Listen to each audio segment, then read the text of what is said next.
One of the things that I don't think we've ever done for this YouTube channel is kind of done a roundup of all of the proven tips that we have found over our decade of experience that really work to make your ex come back to you.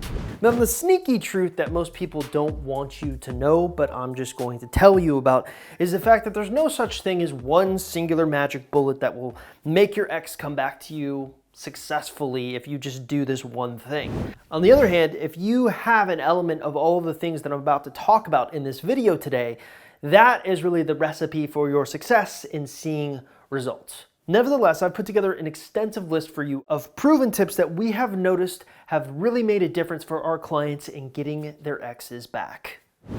Tip number 1, the no contact rule. Hopefully the no contact rule needs no introduction, but if you're wondering what it is, here's a quick definition for you. The no contact rule refers to a period of time where you cut off all conceivable communication with an ex after a breakup. The intent of this tactic should not be used to make your ex miss you, but instead should be used to rebuild your own life so that you outgrow your ex. By doing this, the no contact rule can have the added benefit of making an ex miss you. Like I said, we've talked about the no contact rule a lot throughout our time here on the YouTube channel, but why is it so successful? Well, one of the things that you maybe don't know about the no contact rule is our definition for it has evolved in the past decade that we've been doing this. At first, it was just this rule that we would recommend to our clients to help make their exes miss them. But as we subtly learned more about it, slowly over time, we realized that really the key to making an ex miss you during the no contact rule is what you do with your time during the no contact rule. Also, the intent of using the no contact rule matters. If you're only using a no contact rule to make your ex miss you, I think you're kind of missing the point, and you also tend to not get those results. Instead, if you use the no contact rule and intend it to be this time for you to really outgrow your ex, stop relying on them so much, get to a headspace emotionally where you're in a much better spot than when you started, you tend to have better results. Now, what are those results? Well, while I would love to sit here and say that the no contact rule can guarantee your success, it can't. It's only one small piece of a much larger puzzle. And in fact, Coach Anna would even tell you, our head coach on ex-boyfriend recovery and ex-girlfriend recovery, that the no contact rule isn't as hard as actually rebuilding a connection with your ex. Nevertheless, we have noticed that over 99% of our success stories that we have interviewed for this channel have used a no contact rule successfully. So if that doesn't tell you it doesn't work, I don't know what will. Tip number 2, the value chain and the value ladder.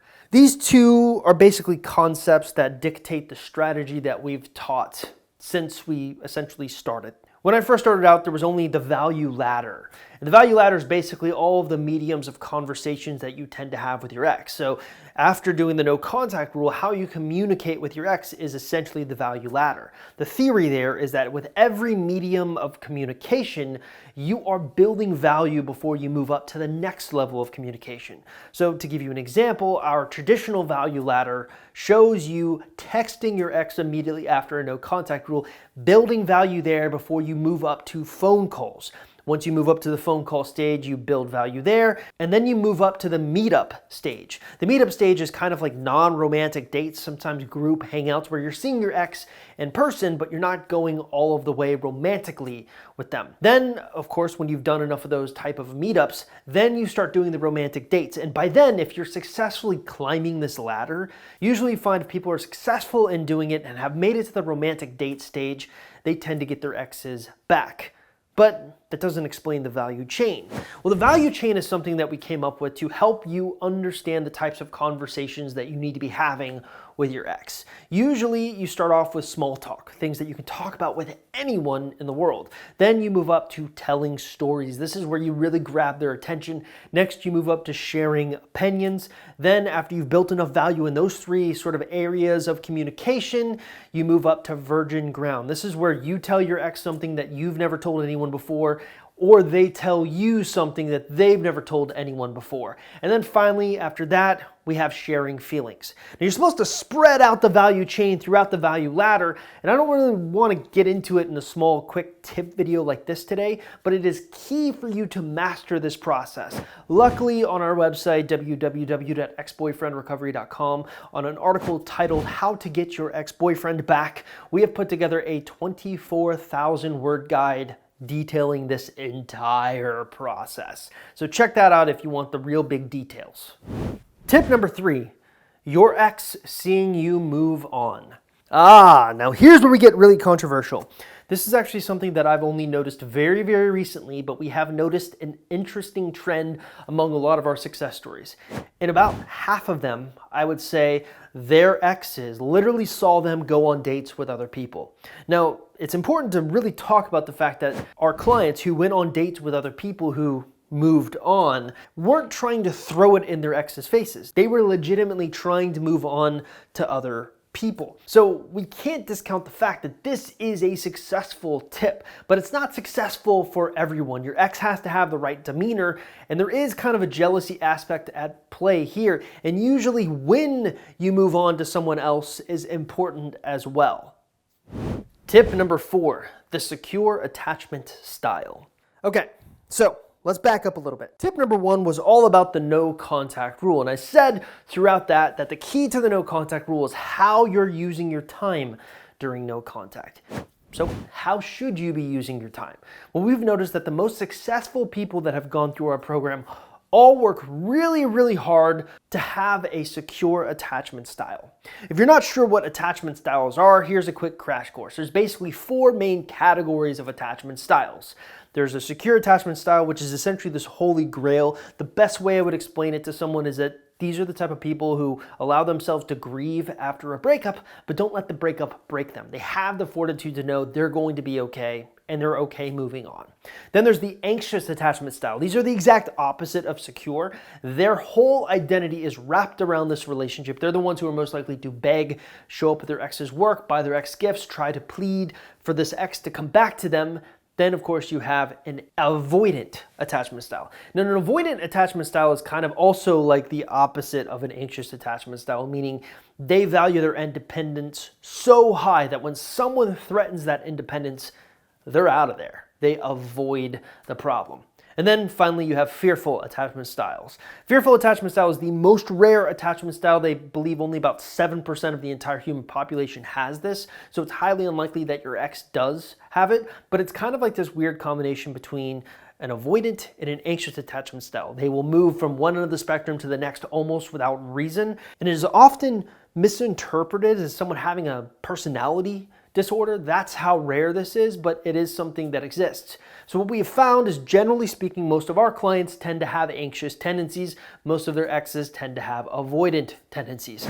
The key, though, is to shift your attachment style tendencies so that you have more secure tendencies. Now, why is this important?